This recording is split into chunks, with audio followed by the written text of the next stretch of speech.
lie there in that old curiosity shop.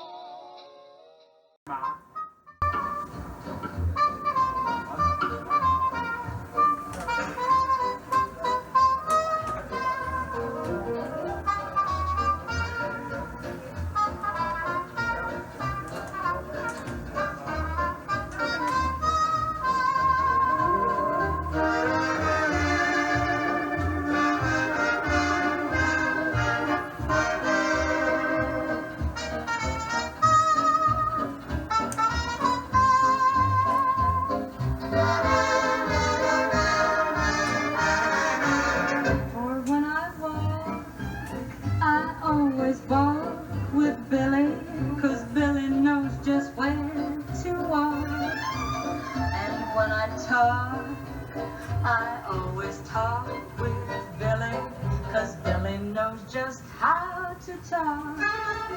And when I dine, I always dine with Billy.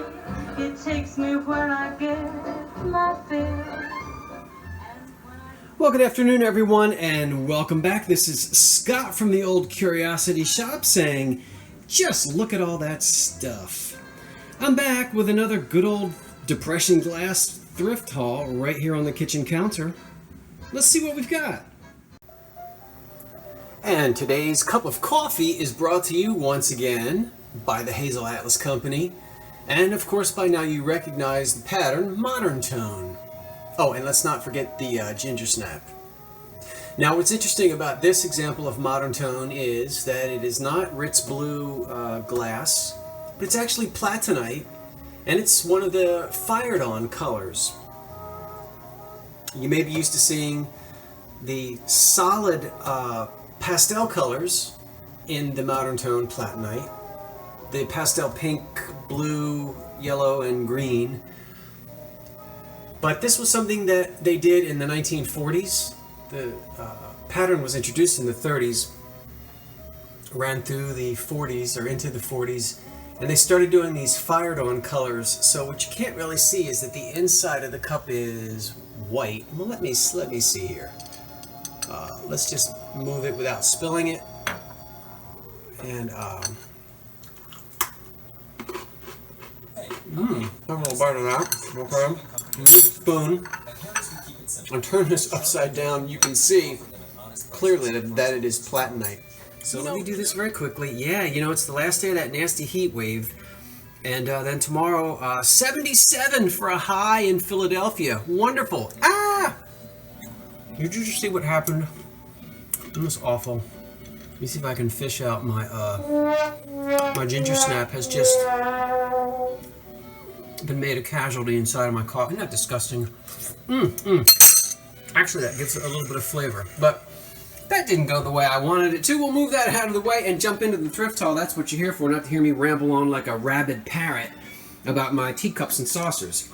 Manufactured by the Hocking Company is all this beautiful forest green. Now, forest green isn't a pattern, it's a color. And they made all kinds of stuff in forest green. Not this, but the darker green over here. That's not showing up very well on this black countertop. But I'll zoom in on a charm cup and saucer. Come on. There's one example of it. The pattern is called Charm. The color is called Forest Green. Very popular in the 40s. And this is the matching cream and sugar, which will be for sale in my eBay shop. Now this just sold to a gentleman, I believe in, I think it's Las Vegas, and he's a subscriber, and I appreciate his business. This is either a candy dish, or you'll actually see it advertised as a dessert bowl, or a small, you could serve a piece of apple pie in that, a la mode, in the shape of a shell. It's Hocking from the 40s, and then back there is the punch bowl set. So I have 11 cups. I will have to track down a 12th one, because I'd like to have 12 instead of 11. And the big punch bowl. And what's interesting is that Hocking manufactured the punch bowl separate from the base. So you'll often see these bases floating around in forest green, or the punch bowl missing the base. Great to have the base to the punch bowl. Again, from the 1940s. Now, hold on. Are we good? We're good. Okay. What else was I going to tell you about that? I can't remember, but... Okay. This is, you've seen this before. Yes, I've sold about 20 of these, I guess, in the last 2 years. Made by Jeanette. It's the sunflower pattern, and it's a cake stand. It was given away in sacks of flour, believe it or not. And so the last two that I had in pink and green sold right away, and here's another one which I'll get listed very soon. That's from the 30s. This pattern of depression glass plate is called Aurora. It was manufactured by Hazel Atlas as well. Very simple pattern. In a very nice uranium green. And I have 4 plates, so if you are a Aurora collector, there you go. These are little spice jars in milk glass, and they're not marked on the bottom. A couple of different companies made these. I really didn't look to see who these are manufactured by. You see there's nothing there. They were produced, and they originally had paper labels on the front that would say things like cinnamon, paprika, and so forth. The paper labels were gone from this set, and they have these stainless lids, or chrome lids. Not chrome, what am I trying to say? Aluminum. Sometimes these lids are painted black, sometimes they're green, sometimes they're yellow. I really like how Art Deco these are, and I think I'm going to keep them and transfer my own spices into these and then use them. Now back there, those are not old, they're ball jars, and they were made for an anniversary collection. You can see here it says Ball Perfection, and then on this side, 1913, 1915, 100 years of American heritage. And I think the 1913 to 1915 might just be the year that this particular, that they made this particular jar in green. I really honestly don't know. They're new, but I did check and I found out that they sell. So I think I can get, I've got 5 of them with no lids, unfortunately, but they were $1 each, and I think I can get about $25 for all those ball jars. I'll try to update you on those. Back there by Anchor Hocking, manufactured in the 1940s, is the pink shell pattern. Pink shell does pretty well, actually. You want to make sure that it doesn't have a lot of scratches or loss to the pink. We see a little bit of that in the bowl, and the collectors on this can be fussy about that. You see some whiteness in there where some of the pink is coming off because it was some type of a fired on or applied color. And there's a little bit missing from this bowl. Not bad. The plates look fantastic, and they don't have any utensil wear. So those were 4 soup bowls that you just saw, and now 2 large dinner plates, which are really in super shape. Can you see the luster on those? They don't look like they've been used. Really, really great. And the pink is pretty solid on that. It might look a little washed out in the flash, but it's definitely pink. And you can see on the back, they didn't apply the color to the base, and it's white. That's the Fenton Big Cookie Basket that I showed you in one of my thrift haul videos a while back. And here it is in this beautiful red, made by Fenton, I think 1930 to 35. It's missing its rattan handle. I'm going to try to get an original handle. I don't think I'm going to try to make anything, but we'll figure something out. And it's called Big Cookie because it looks like it's got big cookies on it.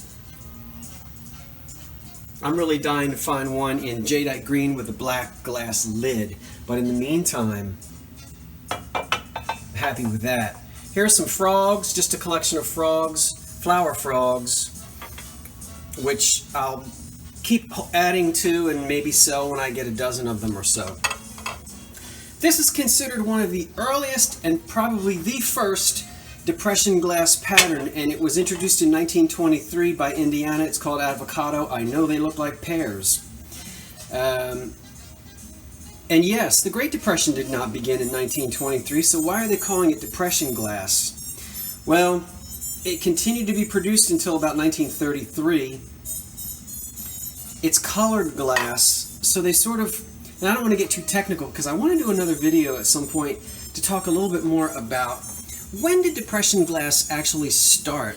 There's some, maybe some misunderstanding. It didn't start when the Depression started. It actually began to become popular prior to the Depression, really in the late 20s, but took off in the 30s. So we'll talk more about that, and I'm going to show you some original printed material about the popularity of colored glass in the late 20s.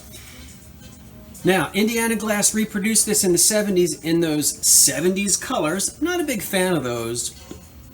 You know, the actual avocado green, harvest gold, and all of those very sort of gaudy, shiny carnival glass colors that they made in the 70s.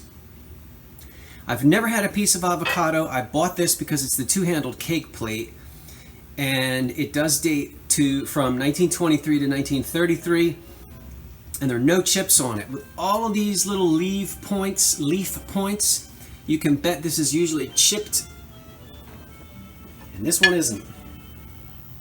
It is hard to avoid scratches because this glass is embossed, and even on the bottom you'll see that the avocados are raised. That's the highest part of the glass, and they are going to get scratched, as you can see right there, because that's what touches the table or the counter. This can sell for about $20 to $25, sometimes a little bit less depending on the condition, and I'll probably sell it, but for right now I'm going to hang on to it because again, it's the first piece I've ever had in this very early example of depression glass. Now we have an imposter over here. Can you tell? Let's pull these forward. Did I speak about everything except these? I think so. Alright, let me bend down here. One of these is relatively new, and one of these dates to the 30s. Can you tell which one? I bet you can. I'll let you see the bottoms. This is going to be a big clue. At the bottom of this one. Okay. Alright. Now take your votes. I certainly don't want you fussing over which one you think is the reproduction, so I'll just go ahead and tell you. Excuse me. These Shirley Temple milk pitchers were heavily reproduced, but that one is not a reproduction. It's the real thing from the 1930s by Hazel Atlas. They made a cereal bowl, a little mug, I think, the milk pitcher, of course, and these were all designed to keep the attention of the children at the breakfast table and to get them to finish their cornflakes. And hey, if Shirley Temple drinks all of her milk, alright, little Audrey is going to sit there and drink all of her milk too. The new ones, the decal of Shirley Temple, it looks too new. There's usually no wear on it at all. And there's some other telltale, obvious reasons why it's a reproduction. So this one being the original one, we can see there's some nice even wear on the decal, which you expect to see. But more importantly, when we turn this upside down, I want you to notice, do you see especially right here the wear? Now there's a rim there, a raised rim right there and there. Now think about it. That's the part of the glass that is going to spend 80 years sliding around somebody's Formica table or linoleum or whatever. And you're going to get that type of wear on the bottom. When you look at this one, you'll notice there's also a raised ridge right here. And this is what would come in contact with the table. You would expect to see some wear, and there's none. It is as smooth as a kitten's ear. That hasn't been scraped across a table for 80 years. Now, there's some other ways I can tell that this is a reproduction. And let me see if you can see the difference. Hold on for a second. I'm going to put these two together up here in the light. And I want you to notice the Shirley Temple glass in the light. If you'll notice, and I hope that you can, there's a very evenness and a smoothness to the glass. When I say smoothness, I don't mean those embossed honeycomb designs, but I mean the glass itself. And now look at this piece.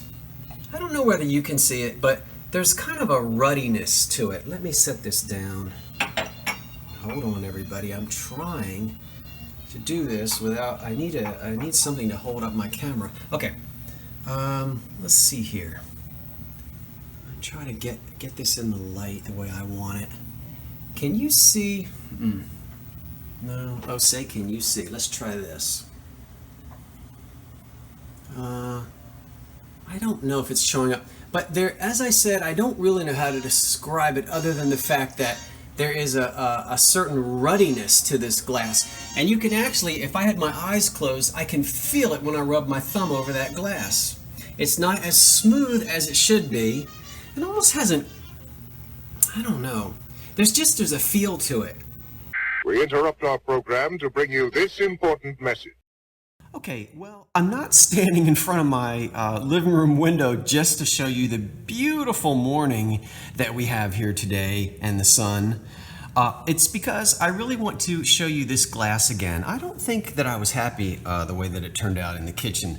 So let's try this again. Now, this is an original piece of depression glass. And I already talked about how the decal, you can just tell the decal will fade to a slightly brown color. It won't be bright white.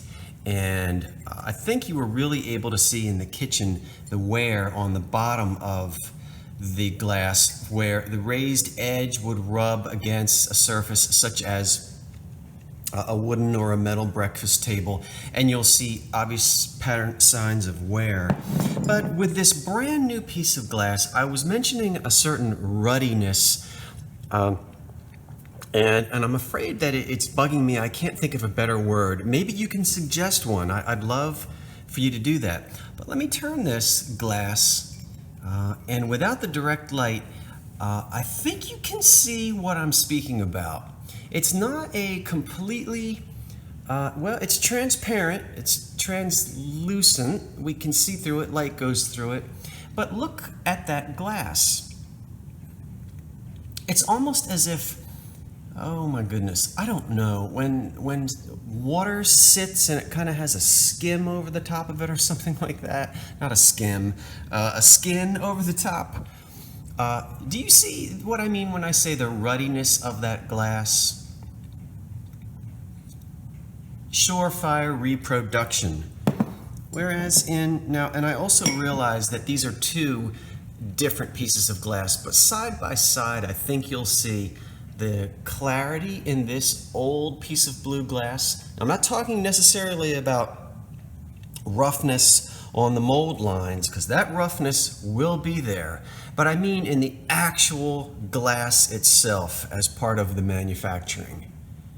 And so this measuring cup over here, made easily within the last 10 to 20 years, not a 1930s piece, probably a made in China, made in Brazil, reproduction, probably China. Whereas the honeycomb pattern here on the Hazel Atlas Shirley Temple milk pitcher is totally from the 1930s. Now, beware. I actually remember years and years ago, an antique dealer would take these reproduction pieces, go out onto the asphalt sidewalk, or street rather, and grind the glass back and forth like this to try to scratch up the bottom of it.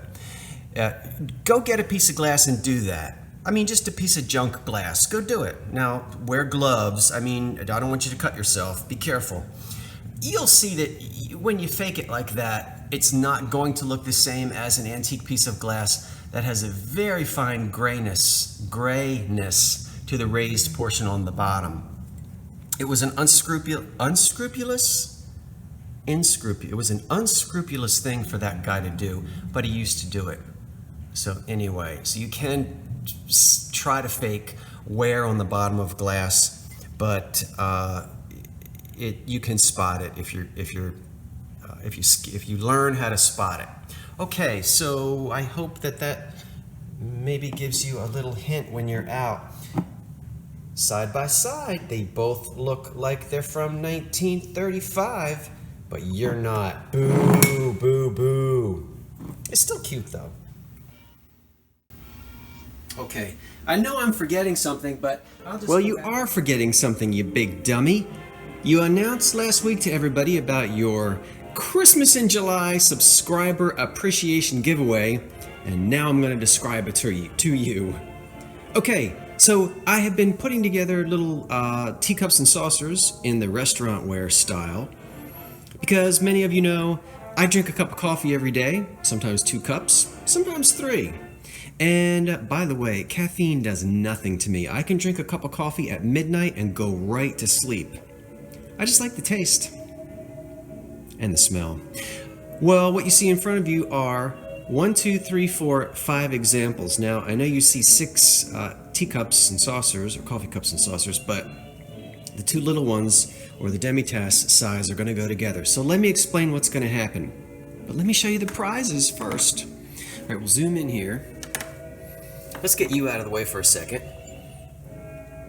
Now, don't worry, I'm going to give you close-ups of these in another video, but we'll just very quickly go through these. There's one example in a nice mid-century green. A beautiful patterned piece, and you might have seen me actually thrifting this in one of the videos because I was able to pick up several pieces of that pattern that I'm actually keeping for myself.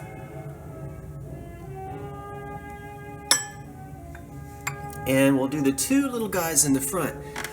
Little demi-tasse size. I guess for espresso. Now, I've never seen these in restaurant ware, so boy was it fun to find them. Buffalo china. And these are going to go together as one prize. So if you decide to choose these 2 demi-tasse cups, you'll get those instead of one bigger cup and saucer. So now back to these.